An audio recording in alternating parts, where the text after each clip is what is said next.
Melanin, a substance produced by cells within the epidermis. The DNA we inherit from our parents dictates how much is created. Simply put, melanin works to protect our skin from the rays of the sun. The more melanin, the darker the skin.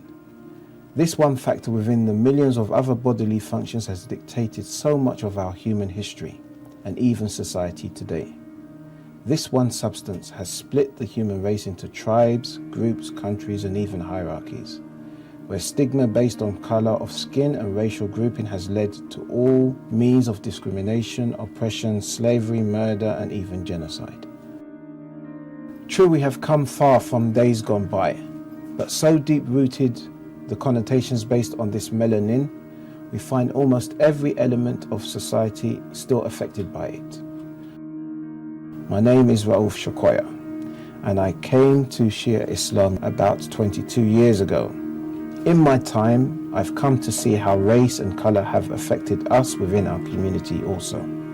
This documentary aims to profile various different community members. In the aim, we reflect and self-analyze as to what effect race and skin color affect our opinions and mentalities today. I just find lighter skin more beautiful. It's just accepted. Everyone agrees with that, you know? Racism is a double-edged sword. If I think that I'm better than you because I'm lighter than you, then I would automatically think I am more inferior to the person who's lighter than me. They are willing to give their daughter to a Hindu who would embrace Islam, but a born practicing Muslim African origin would be ignored. Because you are seen as being part of the other, you're not fully accepted into the community as an equal. Because you wanted to marry Muslim, but you're being told you're just not good enough, yeah?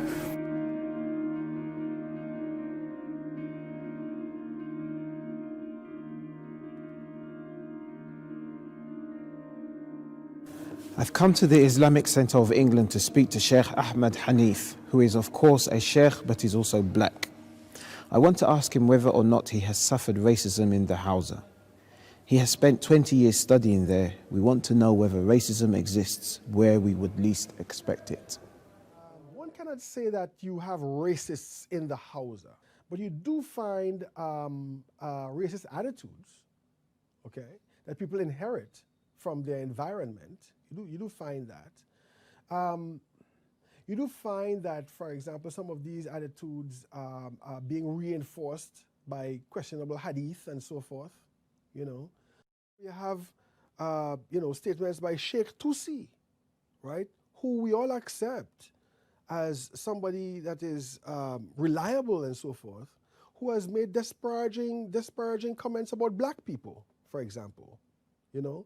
You do find, for example, blacks being poorly portrayed in the poems of Saadi, you know, Rumi, you know, you do find that type of thing. Usually the racism that you find among people in the Hausa being very superficial, okay, based upon aesthetics or based upon, you know, sexual proclivities or based upon things like that, you know, but not based upon a theory of the inferiority of a human being over another, yeah.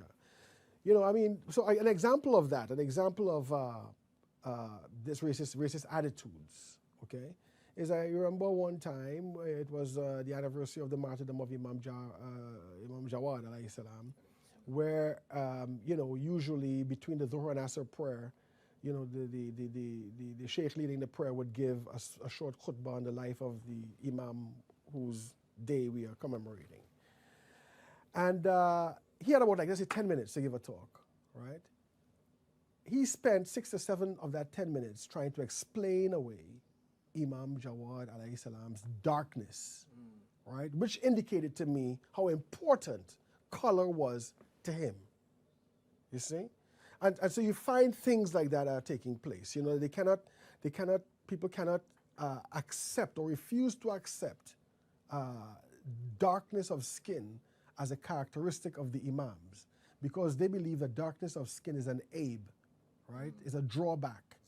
It's a defect, you know, and our imams are perfect. So therefore, by definition, they cannot be black, okay? You know, light-skinned Arabs think of themselves as better looking than dark-skinned Arabs. Light-skinned Pakistanis think of themselves as better looking as dark-skinned Pakistanis. You know, have you ever seen an Indian movie or Pakistani movie where the lead role was given to a darker colored Pakistani or Indian? You haven't, right? And this is something sort of like hardwired into their system, okay? What, in your opinion, do you think are the roots of racism, specifically in the Shia community here in the UK? That's an interesting one. I think the roots of racism in the Shia community, and by extension the Muslim community, I think begins in the mother countries, I would say, right, at the source, where in many of these countries, Asian countries and also Arab countries, I don't know if one can call it racism as such, right? Because racism is, I think one can define racism as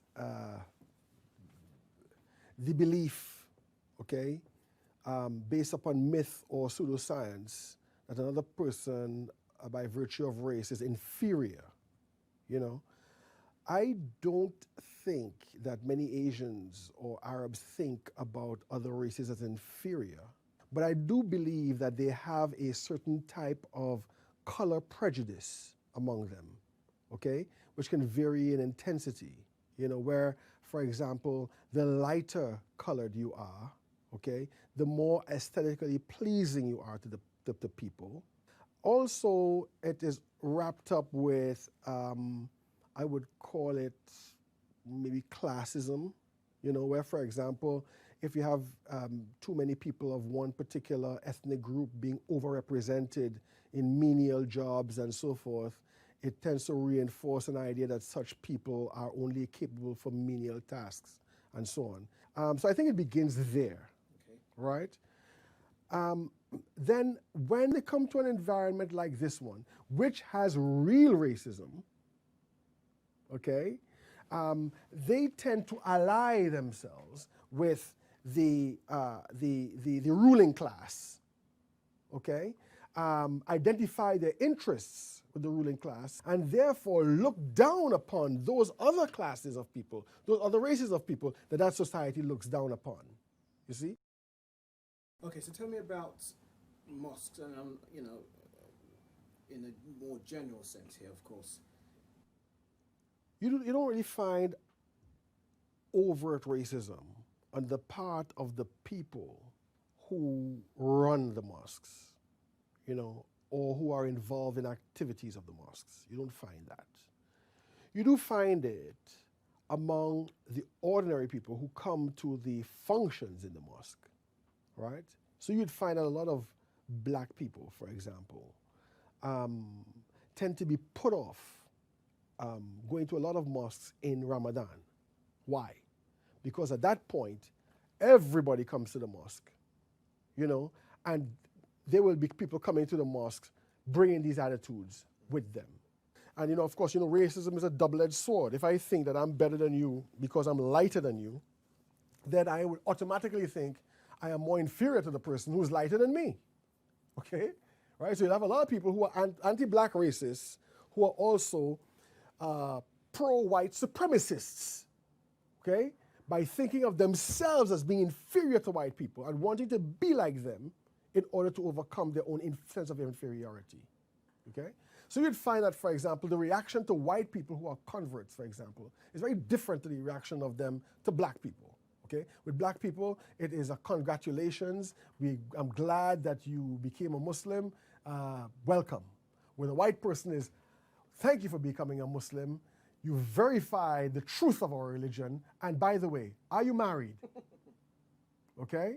Because they need to get their grandchildren a little lighter, so they move up the scale of completion and perfection and so forth, right? Sheikh Hanif has always had a way with words. Furthermore, he's grasped many of the issues that face members of the Shia community. What he had to say about some of the attitudes at the Hausa did disappoint, But on the bright side, at least, these issues weren't overt and Marriage is mainstream. often an area where deep-lying racial tendencies and stereotypes surface. I'm on my way to meet Sayyid Muhammad Rizvi, who coordinates all family affairs at the Islamic Center. Marital affairs makes up the bulk of his work. I want to know how often race plays a role in the cases that he deals with. We live in a cosmopolitan city. London has everything. You can find any kind of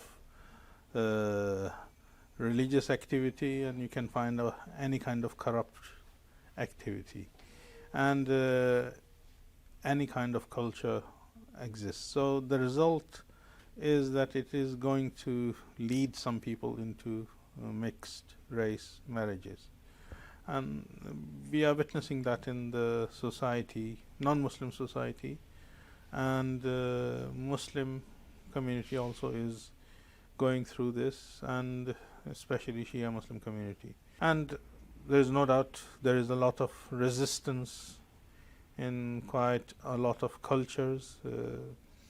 We had case of an Iraqi lady was not given permission by family and was threatened to be disowned if she married a non-Iraqi Arab family.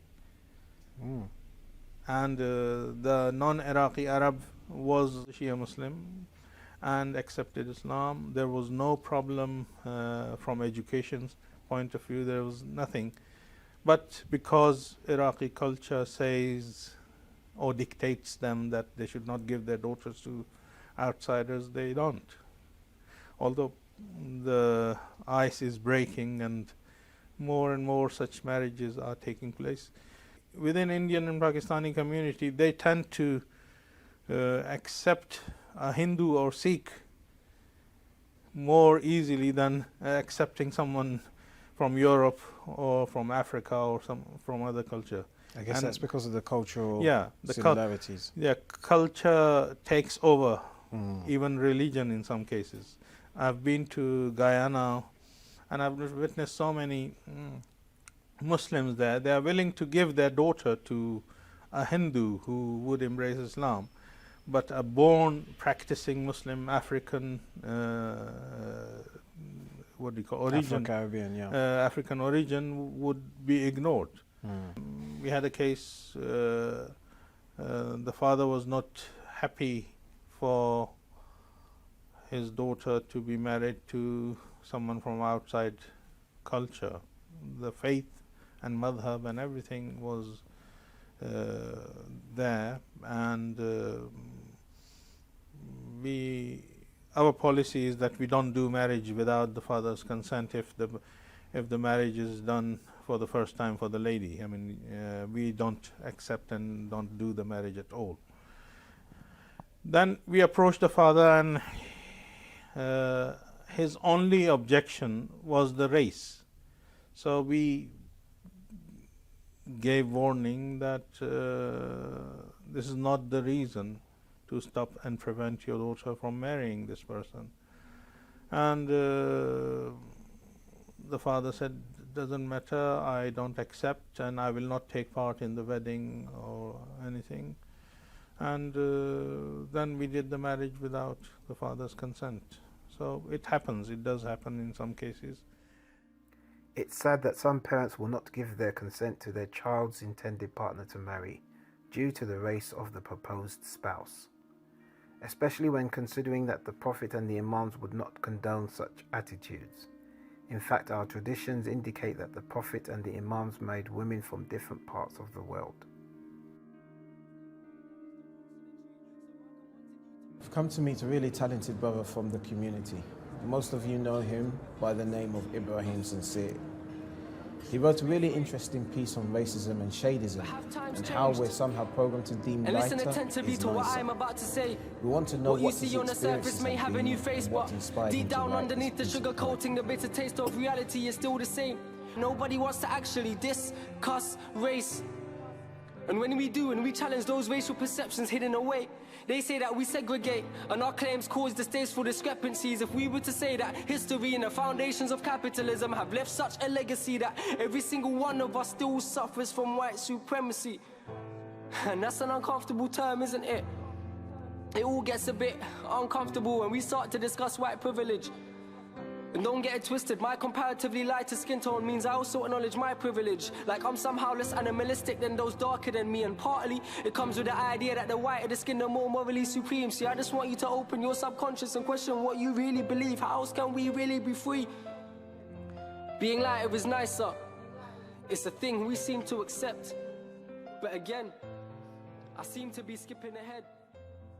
And times have changed. We can go further. Before we talk about your experiences, from a general perspective, would you say there's racism in the Shia community? A lot of the racism that people face, or a lot of the racism that manifests itself, is very subtle, it's very behavioral, it's more in the way people act, or the way people talk to you, or the way people talk to others, rather than explicitly what they say, because most people know and understand, or they know that it's not socially or even morally acceptable to say certain things. But if they have an internal issue, or if they have some internal racism, usually that comes out in the way that they act. So a lot of the times, racism is picked up, or you feel it in the vibe and the energy that you get from certain people. And the problem with that is, because you can't explicitly pinpoint it and explicitly provide some material evidence for what exactly it was, a lot of the time if you discuss it or if you speak about it, other people who do not face that issue, or they do not know what it feels like, they would say that, you know, you're being paranoid, or you have a chip on your shoulder. So that makes it very difficult to address, and also very dangerous, because it kind of goes under the radar for a long time. So tell me, from your understanding, what do you think is causing this mentality or this behavior, explicit or implicit? And from your experience, again, do you feel that this is something that is particular to the majority of the members of the community, or just some? When the Brits had colonies in both East Africa and India, what they had done is they had moved slaves over from India into East Africa, and this was called the indenture system. But what they did is, when they moved these Indian slaves into the plantations in East Africa, they had placed them at higher positions than they had placed the native Africans within the entire structure, within the entire in the hierarchy. So they've already created this social system where the white man is the master and he's at the top. In the middle you have the brown people, and at the bottom you have the black people. So they already created this type of shade hierarchy. So when slavery had finished, and the Brits had, officially left, they had already left the foundations for this society where this hierarchy exists. And if you go to East Africa today, you will see it visually with your eyes, the exact same hierarchy. So even when they had come out of slavery, or the people who were carried on migrating from India to East Africa for purposes of business, Indians or Asians were going into a society where they were already to enjoy a certain level of privilege, a certain level of a higher class. Because of where they were within the slave system, they had more opportunities available to them when they came out. So, for example, Indians that are living in East Africa, these are a people who for many years have enjoyed this level of privilege, and what then happens is, psychologically, they have from birth, from a very young age, they will see or experience the difference between them in the society and the difference between the native African, black Africans. And there may be people who their whole life they've grown up, and the person working in their house, the maid or the servant, is a black person. So you're dealing with people who have had this, this mentality. It's not a sweeping statement to say that every single person is like this from these communities, but in general it's very prevalent. Because after all of these years, they are seeing their position in society, they are seeing the clothes that they wear, the water that they drink, the food that they eat, and the education that they have. And when you are a settler in a native land and you are exploiting the labor and you are making use of the resources and you're enjoying a position that is so far and above the native people, you are in a position where you can say, we are where we are, and this is why they are where they are, because we are intellectually superior. And this is the nature of these people, they are violent. And so that mentality, I think, has stayed within the communities and moved to England, and the same thing is present. I think there is a way that this mentality can evolve or has evolved that, again, is just as dangerous, and it becomes even more subtle and even more subconscious. This also transcends spirituality and social statuses also into ideas of beauty, and I think it's something that is very accepted and widely accepted, and it may not seem as something important or damaging as a lot of the other ways racism manifests itself, but in many communities, not just the South Asian communities, even in Black African communities, Caribbean communities, Arab communities, we live in a society around a certain mentality where it is as if a female's beauty is her defining characteristic. And that combined with this idea that lighter skin and whiter skin is more beautiful than darker skin, I can't speak on behalf of females because I'm not a female, but there are many young girls growing up with deep psychological insecurities because they are being driven and rammed with this idea that lighter skin is more beautiful. And there may be, especially, of course, this is going to affect girls that have darker skin because they're going to be growing up and they might hear their aunties, praising and blessing some other girl from the family because of how blessed and fair skinned she is. And so girls are growing up with a very deeply embedded psychological insecurity about their own skin color. So I think that just an example of one of the ways that it can transition into the next generation. But in general, when it comes to the ideas of superiority and supremacy socially, I think those are being phased out in the younger generations. But it's these things that need to be understood for what they are, because a lot of people think it's just natural preference. I just find lighter skin more beautiful, or it's just accepted. Everyone agrees with that, But these are the things that now need to be understood for what they are and for where they come from. So, alhamdulillah, I just had a very interesting discussion with Ibrahim Sincere. One thing that comes across again is that racism in this day and age, in 2015 at least in the UK, is definitely not overt. So it happens, but it's more covert. One of the examples, explicit examples he gave was how people tend to appreciate somebody who is lighter than themselves, or how we tend to grade people according to the color of their skin or the shade of their skin. So we can be from the same community. We could be Asians or we could be Africans, yet we still have a preference for the lighter.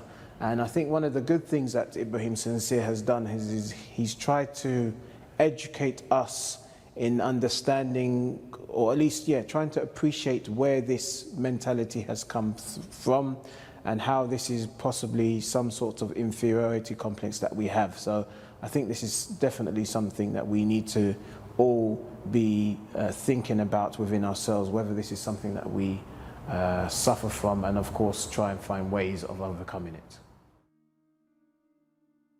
The Khawaja community make up a significant percentage of the Shia community here in the UK and in various parts of the world. They migrated to East Africa from Gujarat in India and subsequently to Europe and North America. Having set up an elaborate federation of all their community centres, they set up a membership criteria that incorporates ethnicity as part of their constitution in order to protect their identity. and the objectives of their overall organisation. Many deem this as racial segregation that can have supremacist tendencies. We want to know more. When people came from Gujarat, Kutch, they came on the basis that they came on a migration, and that migration was quite substantial and extensive. They went to Zanzibar. They were Ismailis in the first instance, and then they split in an environment that the Khojas felt was alien. They were migrating to this environment for economic reasons, but it was alien in the sense that they did not have the traditional kind of support, so they had to create a community that would provide a kind of a family for the entire congregation. And so that was it was very easy to say, we are Khojas, and this is our community. In the same way as I say, I am Rahim, and I belong to Rahim family. And no one can ever tell me that because I say I belong to Rahim family and I identify how people belong to Rahim family, that I'm discriminating against anyone else who is not Rahim family. Because my interaction with others will determine how I deal with them. But there can be no discrimination per se by virtue of the definition of myself as a Rahim. So in the same way, when the community said, we are Khoja community and our membership will consist of Khoja communities, we will contribute our resources to this community, but will make available the services to all and sundry. When we moved to UK, to Europe, and to America, came under various new developments. So the first development that we had was this need that we should have a global organization, the World Federation, that's going to coordinate the policies of all these Jamaats and regional federations and take us to the fulfillment of our mission.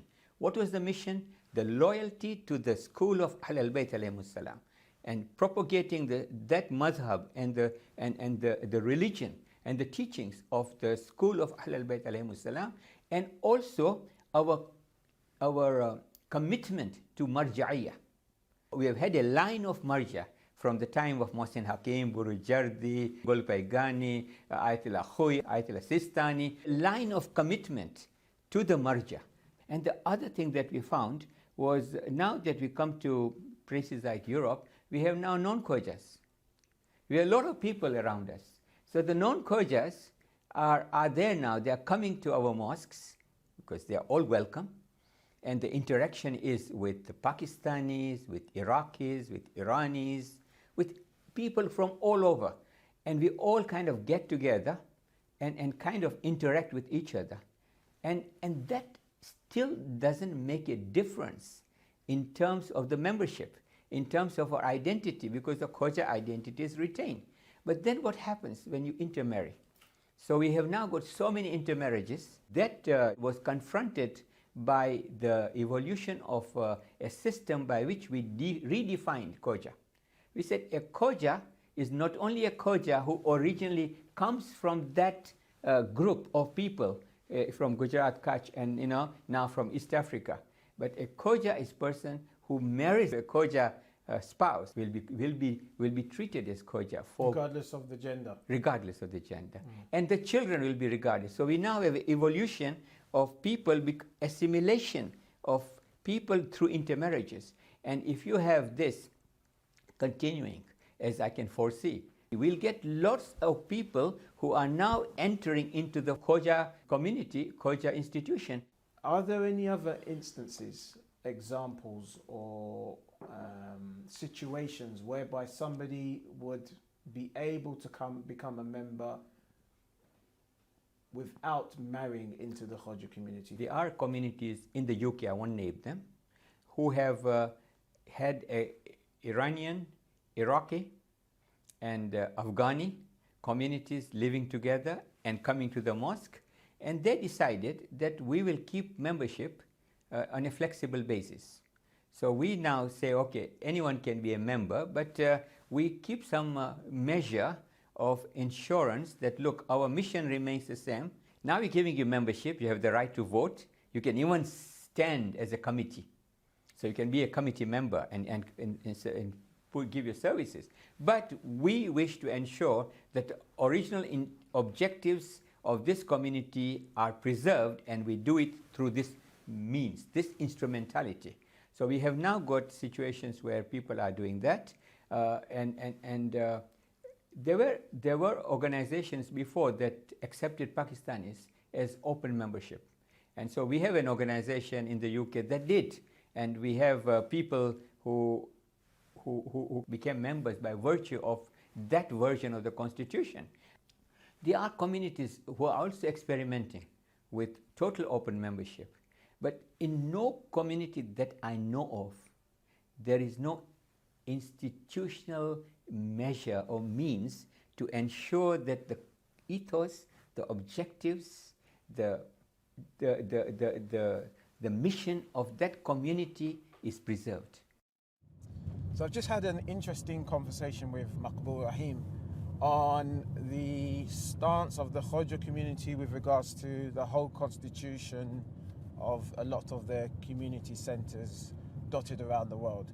And he very eloquently explained to me as to why the constitution is the way that it is, and the hierarchical structure is such that in many of the centres it's only for members, and you can only be a member if you're a Khoja.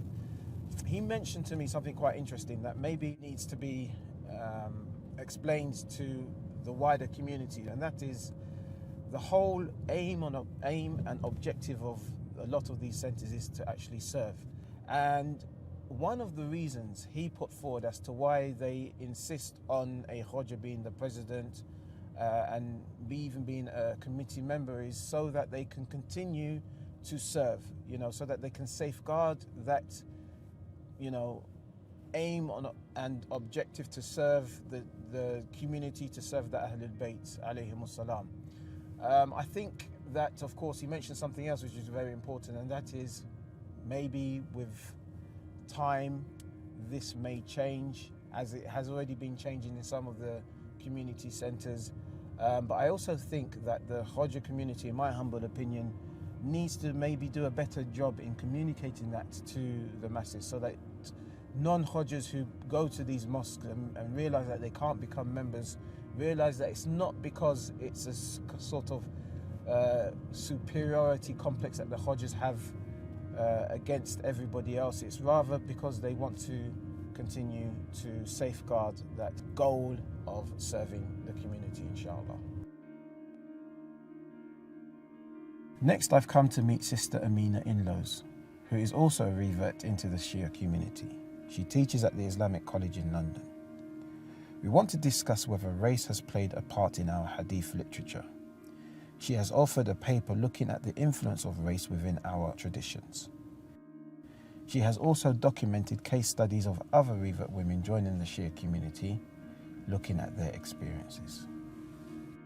The article, as you mentioned, is about Hazrat John ibn Huway, or John as we oftentimes hear him mentioned in our majalis, who is one of the companions of Imam Hussein alayhi salam. And the article, I would say it was born from a narration which many of us have heard, regrettably, in a lot of majalis, in which the Imam, John, peace be upon him, goes out to fight. He's asking the Imam for permission to go out and fight, and he says, by Allah, my scent is very bad, and my lineage is low, my color is black, so breathe on me with paradise, so my scent becomes fragrant, and my lineage becomes noble, and my face becomes whitened. Have you heard that? Of course I have. Yeah, we've all heard some variant of that or another.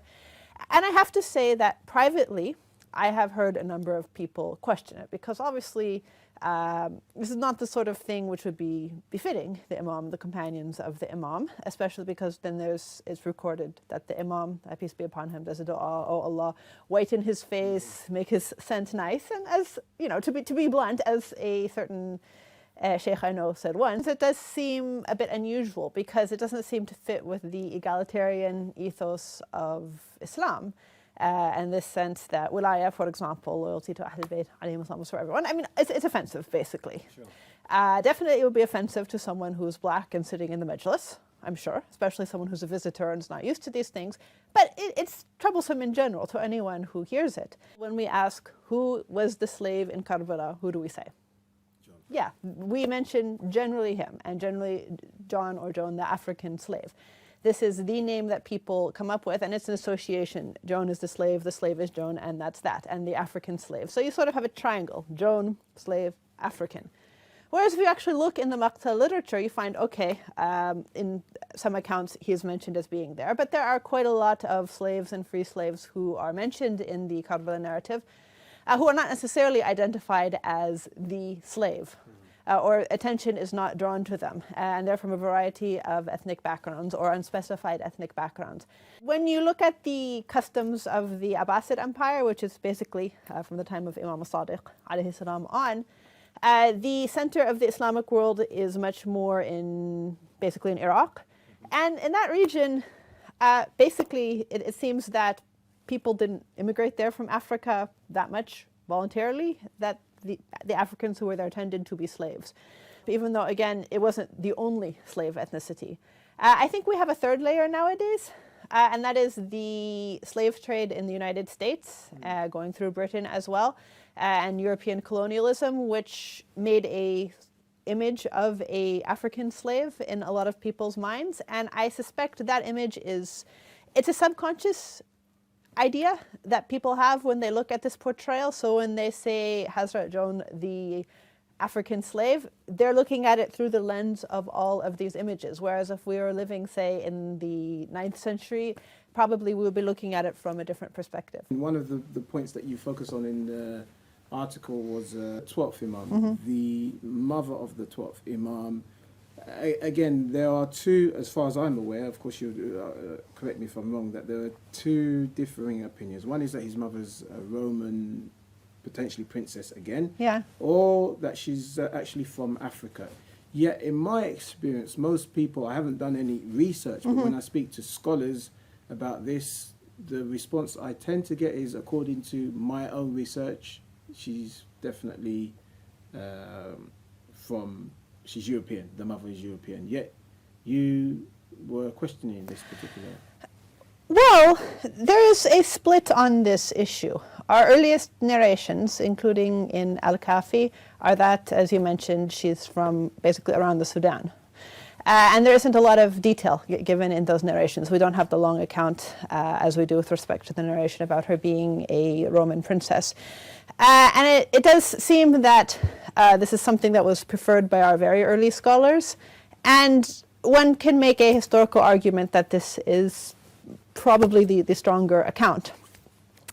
On the other hand, there is also the narration that she was a princess from the Roman or Byzantine Empire, and we're familiar with the story there. Now, that particular narration is not substantiated. I mean, it's not a, quote, authenticated narration, which does not mean it's false. But I'm just saying there isn't a lot of textual evidence. It's related by Sheikh Saduq, and he also says she's from East Africa. So he gives both versions. Now, why is the account of her being a Roman princess preferred, historically and today? Where is a Roman princess from? If I just say that, someone might just come up and say, well, Rome. You know, Rome, Roman, European, white. This identity has been empowered in the past couple centuries, European colonialism and so forth. If you go back to, say, the 7th, 8th century, were white Christian Europeans in power? You know, were they somehow the pinnacle of civilization and we look up to them and they control the media and the economy? No, they're basically tribes, groups, some nation states. Okay, you have the Eastern Roman Empire, which is basically shrinking. It's a dying empire. The Muslims are in conflict with it, but at that time, the Islamic world was basically the height of the civilization in the region, and advancements from the Islamic world would go to Europe, not vice versa. So I don't think that in that era, people would have been looking to her as a Roman princess and looking at her and sort of subconsciously thinking, oh, she's bringing the West in with us. And, you know, I hate to say it, but a bit of a post-colonialist looking up at her. It just would have been, well, she's someone who came from the side of this empire, which is not really on good terms with us. And she was enslaved because there were Roman slaves or Byzantine slaves, and she's the mother of the Imam. But nowadays, I think there is that association of Europeanness with cultural or technological superiority. I think subconsciously, some people will get very upset if you then question that and say, well, wait a minute, she's actually from the colonialized region of the world. Like I was saying before, there are layers to what's going on, and I think if nothing else, it helps to introspect, and of course I advise myself first, what are the different layers that are going on with respect to how we are perceiving these people, and why necessarily these things should bother us. If I'm bringing up a hadith in Al-Kafi that says the mother of the Imam is from the Sudan, and then someone brings up a hadith from another book that says, no, she's from the Byzantine Empire. Okay, let's discuss that hadith, but why is it going to become a very emotional issue? And what is causing that to happen? Can I ask you a personal question now? You yourself, as a revert, if I can use that phrase, as a white revert, whether you've ever suffered racism? There is definitely racial exclusion if you are not in a majority ethnic group within our religious community. And by that, I'm referring to the Shi'a community. I would basically classify it as backhanded compliments. That is to say, there's a sort of, oh, mashallah, you want to be one of us. Look at her, she's European, even though I'm not European, but she's European. She's converting to Islam, and a sort of sense of, wow, this white Western person wants to come down and be one of us. I mean, I hate to phrase it that way, but that's how it comes across. Yes, basically a colonialist era inferiority complex. However, parallel with that is, first of all, the reminder that you are different. So because you are seen as being part of the other, you're not fully accepted into the community as an equal. And also, there are a lot of assumptions that go on with that. Probably the least of these assumptions is an assumption of ignorance. So for example, some people, I'm not saying everyone, but some people are very excited if they see you can pray. Mashallah, sister, I've been asked, who taught you to wear hijab? I was at a gathering, actually, I hope he doesn't mind. It was at the house of one of my students at the Islamic College, mashallah. He and his wife had a baby, so I went to their house. There were a lot of people over. Someone says salawat, so I said salawat with them. Someone looks at me, she said, oh, how did you learn how to say salawat? And she looks at her friend, she says, oh, she's so smart, she can say salawat. So you get that sort of treatment, which is, it's abnormal. Basically, you get treated as if you are abnormal. And that you don't belong. There are subtle reminders that you don't belong.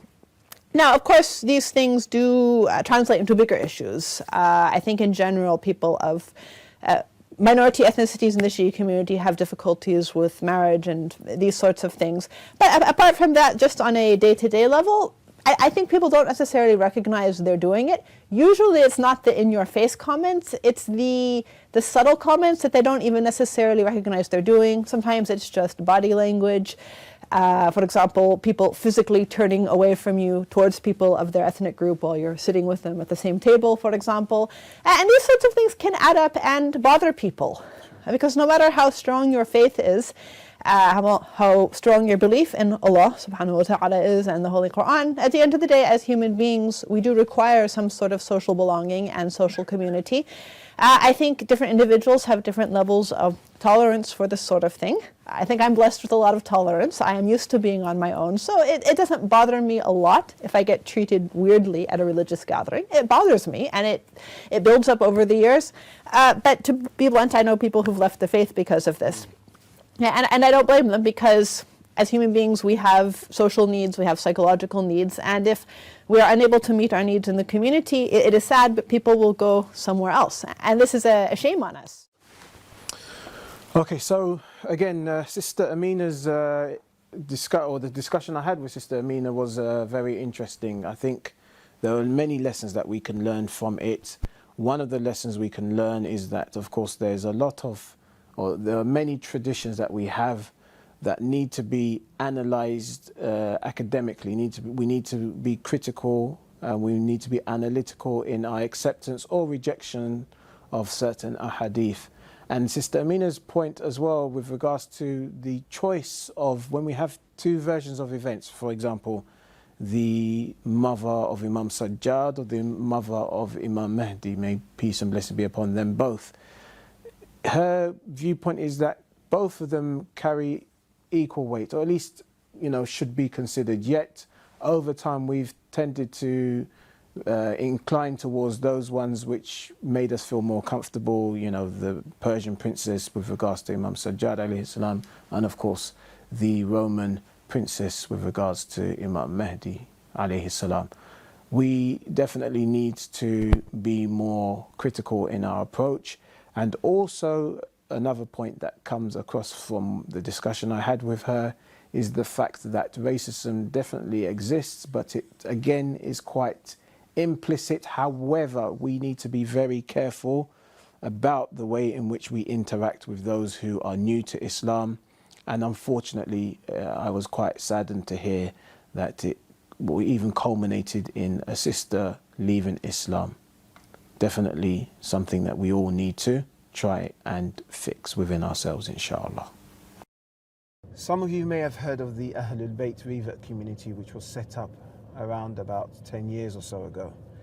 We want to know a little bit more about the organisation and to what extent racial issues within the Shia community influenced their decision to set up the organisation, as this tends to be the opinion from those who are outside. I'll be meeting with Brother Abdul Rahim, who is part of the organisation, to speak about some of his experiences, inshallah. What I liked and what I found about the Ark was a bunch of brothers and families that were like, well, okay, we need to have some ownership within our Islam and in our identity.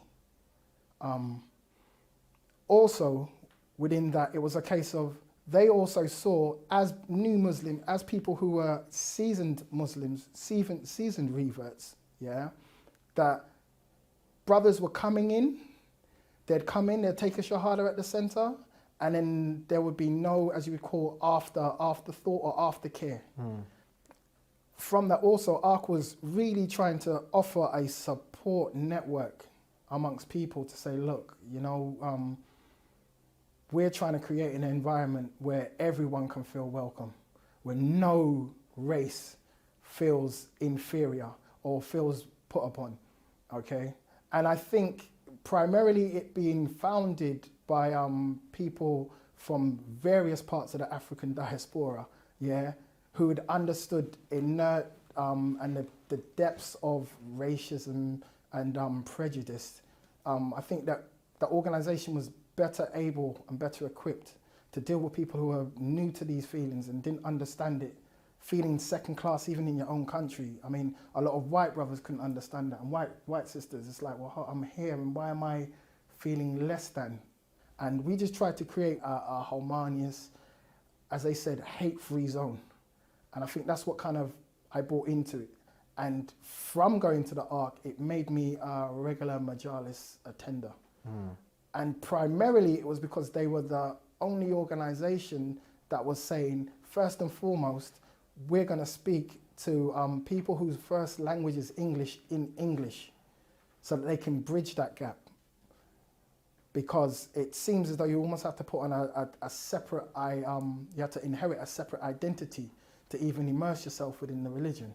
And ARC was making it easier for people to understand and you know, feel as though they could make it, because you would see people who revert and they had different levels of Arabic, different levels of thing, but they were able to help each other along and, you know, and also offer that support and answer those questions, because they go to center and say, well, brother, I'm feeling like this, I'm feeling like that, and, you know, get a little pat on the head and say, oh, that's so bad, I'll pray for you, you know. But people actually offering them practical steps and understanding, you know, the social programming that's at play. Shia communities have come to the UK from different parts of the world, and maybe it's historical, maybe it's because of the persecution and oppression that they suffered in different parts of the world. But an observation of the Shia community might be, at least in the past, and maybe it's opening up now, that they were quite closed and quite insular. And almost we had these different pockets based on where they came from geographically. What's your views on this? A lot of people who came to this country, and this is my opinion, they didn't necessarily come for spiritual reasons. They migrated for safety, but they also came for economic reasons as well. And then within the economic success, they fall in for some of the traps that are laid out. Like, i.e., you live in a certain neighborhood, you see certain people. Your interaction with people or other races and classes becomes defined by your interaction with them. And your myth are also intensified by another person's narrative of them. It's not a person, it's not an objective opinion, maybe not even a subjective opinion. It's more of an opinion of, well, this particular group do this and this particular group do that. I believe that's also what's led to a lot of the communities not having a lot of outreach, not reaching out to a lot of other people. So within that, I would even have to say some of the concerns of those who started centres was mainly, I'd say, self-preservation. They were more worried with their children's identity, and they were trying to create centres where people had a sense of pride in where they came from, because they are far removed from it. Now, within that, how do you make space for the other? And unless you're an enlightened person, you will view other people as the other. You won't have that special space for them. But you as an individual, what have your experiences been? I would have to say it's more ignorance. I've encountered a lot of ignorance and preconceived ideas of who I am, where I come from, what we're about. Because a lot of people's interaction with my people from my quote-unquote community are not always positive. And they've got a negative impression because of, well, the media doesn't give a positive impression of black people at all. Unless you're kicking a ball or moving around object, then you're not really that desirable. And even that's based upon a monetary worth, yeah? Or you're an entertainer, the joker. And what I noticed in a lot of the communities is that a lot of people they had old preconceived ideas. And a lot of it come down, I would have to say it's ignorance. Now, the racism aspect, when you're actually talking about physically stopping people, I'd have to say it was quite disheartening for a whole lot of years, because as a young man, right, dating's off the table now. So it's a case of, okay, you need to be a proper man now, let's get married. And that's not happening, yeah? And for a lot of years, that caused a lot of pain, because you wanted to marry Muslim, but you're being told you're just not good enough, yeah? You're a successful person, you're successful in the outward world, your heart is good, as people will say, but you're just quite not good enough. What does that not good enough mean? Well, you're not good enough for my family, you're not good enough for my dinner table, yeah? That's how, and you understood that to mean what? I understood that to mean that we're not mixing our blood with any other culture outside of ours. Yeah, I understood.